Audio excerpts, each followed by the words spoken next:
नमस्कार, SBT news में आपका स्वागत है। पेश है 19 अप्रैल शुक्रवार दोपहर 1:15 बजे राजस्थान की 15 बड़ी खबरें। इस न्यूज बुलेटिन के प्रायोजक हैं विन्नी केक एंड मॉल। सबसे पहले एक नजर डालते हैं आज की हेडलाइंस पर। 21 राज्यों की 102 सीटों पर वोटिंग जारी। कूच बिहार में टीएमसी भाजपा समर्थकों के बीच पथराव। गृह मंत्री के रोड शो के कारण उदयपुर में ट्रैफिक में बदलाव। वोट देकर गोविंद देव जी मंदिर पहुंचे सीएम भजन लाल शर्मा। पति चुनने से पहले सरकार चुनने पहुंची दुल्हन। ईरानी अटैक के 5 दिन बाद इजराइल का जवाबी हमला। और अब खबरें विस्तार से सुनिए। लोकसभा के फर्स्ट फेज में 21 राज्यों केंद्र शासित प्रदेशों की 102 सीटों पर वोटिंग शुरू हो गई है। सीटों के हिसाब से यह सबसे बड़ा फेज है। वोटिंग शाम 6 बजे तक चलेगी। सुबह 9 बजे तक सबसे ज्यादा वोटिंग बंगाल और सबसे कम वोटिंग अरुणाचल में हुई। बंगाल के कूच बिहार में भाजपा और टीएमसी कार्यकर्ताओं के बीच पथराव की खबर है। मणिपुर की 2 लोकसभा सीटों पर भी इस फेज में वोटिंग हो रही है। उदयपुर में लोकसभा चुनाव को लेकर केंद्रीय गृह मंत्री अमित शाह आज शुक्रवार को रोड शो करेंगे। शो को देखते हुए ट्रैफिक पुलिस ने यातायात व्यवस्था में बदलाव किया है। शाम करीब 7 से 8 बजे तक देहली गेट से बापू बाजार होते हुए सूरज पोल तक का मार्ग पूरी तरह बंद रहेगा। उदियापोल, सेवाश्रम, गुलाब बाग से आने वाले वाहन सूरज पोल चौराहे से नगर निगम रोड पर निकल सकेंगे। जयपुर में सीएम भजन लाल शर्मा वोट डालने के बाद गोविंद देव जी दर्शन करने पहुंचे। हवा महल विधायक गलत बूथ पर पहुंच गए। इसके बाद उन्होंने सही बूथ पर जाकर वोट डाला।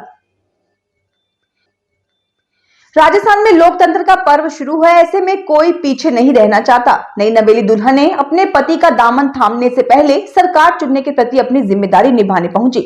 जानकारी के अनुसार सरमथुरा के डोमपुरा मडासिल की शिवानी शादी के बंधन में बंधने से पहले वोट डालने पहुंची और सेल्फी लेकर खुशी का इजहार किया। इसी तरह बुदौली की रहने वाली पायल शर्मा ने भी अपनी विदाई से पहले पति के साथ पोलिंग बूथ पहुंचकर मतदान किया और फिर पति के साथ ससुराल के लिए रवाना हुई। इजराइल ने ईरान पर शुक्रवार सुबह करीब 6 बजे मिसाइल से ड्रोन हमला किया है। ईरान के शहर इस्फहान के एयरपोर्ट के पास धमाकों की आवाज सुनाई दी है। हालांकि इजराइल ने अब तक इसकी पुष्टि नहीं की है। ईरान की फार्स न्यूज एजेंसी ने भी धमाकों की आवाज की जानकारी दी। Flight tracking website Flightradar के मुताबिक धमाकों के बाद ईरानी एयर स्पेस से कई फ्लाइट्स को डायवर्ट कर दिया गया है। इस्फहान वही प्रांत है जहां नाटांज समेत ईरान की कई न्यूक्लियर साइट्स मौजूद हैं। वाइस एडमिरल दिनेश त्रिपाठी को भारतीय नौसेना का नया चीफ नियुक्त किया गया है। केंद्र सरकार ने गुरुवार देर रात इसकी घोषणा की। दिनेश त्रिपाठी वर्तमान नौसेना प्रमुख एडमिरल आर हरि कुमार की जगह लेंगे। वे 30 अप्रैल को रिटायर हो रहे हैं। दिनेश त्रिपाठी इसी दिन पदभार संभालेंगे। दिनेश त्रिपाठी अभी नौसेना स्टाफ के वाइस चीफ हैं। वे इससे पहले पश्चिमी नौसेना कमान के flag officer commanding in chief रह चुके हैं। राजस्थान लोक सेवा आयोग का निलंबित सदस्य बाबूलाल कटारा 1 साल बाद भी बर्खास्त नहीं हो पाया है। फैसला राष्ट्रपति और सुप्रीम कोर्ट के स्तर पर किया जाना है। नियमानुसार विधिक प्रक्रिया अपनाने के बाद ही बर्खास्तगी हो सकती है। वरिष्ठ अध्यापक भर्ती 2022 के पेपर लीक मामले में एसओजी ने बीते साल 18 अप्रैल को बाबूलाल कटारा आयोग के ड्राइवर गोपाल सिंह और विजय कटारा को गिरफ्तार किया था। इस मामले में करीब 8 महीने बाद राज्यपाल कलराज मिश्र ने बीते जनवरी में कटारा को निलंबित किया। आयोग ने हाल में 8 अप्रैल को ड्राइवर गोपाल सिंह को राजकीय सेवा से बर्खास्त किया था, लेकिन कटारा की बर्खास्तगी नहीं हो पाई है। भरतपुर सीट पर पहले चरण के लिए मतदान शुरू हो गया है। भरतपुर नगर निगम स्थित पोलिंग बूथ पर ईवीएम मशीन खराब हो गई। वोट देने आए लोगों ने हंगामा कर दिया। कई लोग बिना वोट दिए ही लौट गए। 1 घंटे बाद रिजर्व मशीन मंगवाकर वोट शुरू करवाए गए। पूर्व कैबिनेट मंत्री विश्वेंद्र सिंह ने भरतपुर में पक्का बाग स्थित पोलिंग बूथ पर मतदान किया। नई लोकसभा के लिए आज सुबह 7 बजे मतदान शुरू हो गया है। बीकानेर में भी वोट देने के लिए मतदाताओं का पोलिंग बूथों पर लाइनें लगी हुई हैं।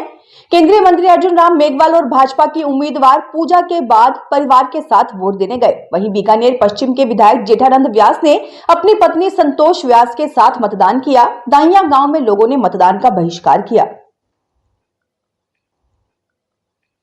अलवर लोकसभा सीट के लिए आज सुबह 7 बजे से वोटिंग शुरू हो गई है। मतदाताओं का बूथों पर पहुंचना शुरू हो गया है। पूर्व सांसद व तिजारा विधायक बाबा बालकनाथ ने भी सुबह 8:30 बजे वोट दिया। वोट देकर उन्होंने 400 सीट जीतने का विश्वास जताया। उन्होंने कहा कि पूरा देश मोदी की गारंटी पर वोट कर रहा है। चूरू लोकसभा सीट पर सुबह 7 बजे से वोटिंग शुरू हो गई। पोलिंग शुरू होने के साथ ही वोटर्स की यहां लाइनें लगनी शुरू हो गई। कई पोलिंग सेंटर्स के बाहर सुबह बड़ी संख्या में वोटर नजर आए। करौली धौलपुर लोकसभा सीट पर सुबह 7 बजे से वोटिंग जारी है। सुबह से ही पोलिंग बूथ पर वोटर्स की लाइनें लगनी शुरू हो गई। यहां विदाई से पहले एक दुल्हन ने मतदान किया। Reserve bank of India RBI ने नियमों के उल्लंघन के मामले में देश के 5 सहकारी बैंकों पर 60.3 लाख रुपए का जुर्माना लगाया है। इसके अलावा आरबीआई ने इन बैंकों के डायरेक्टर्स और उनके संबंधियों के लोन और दूसरी सुविधाओं पर भी तत्काल रोक लगा दी है।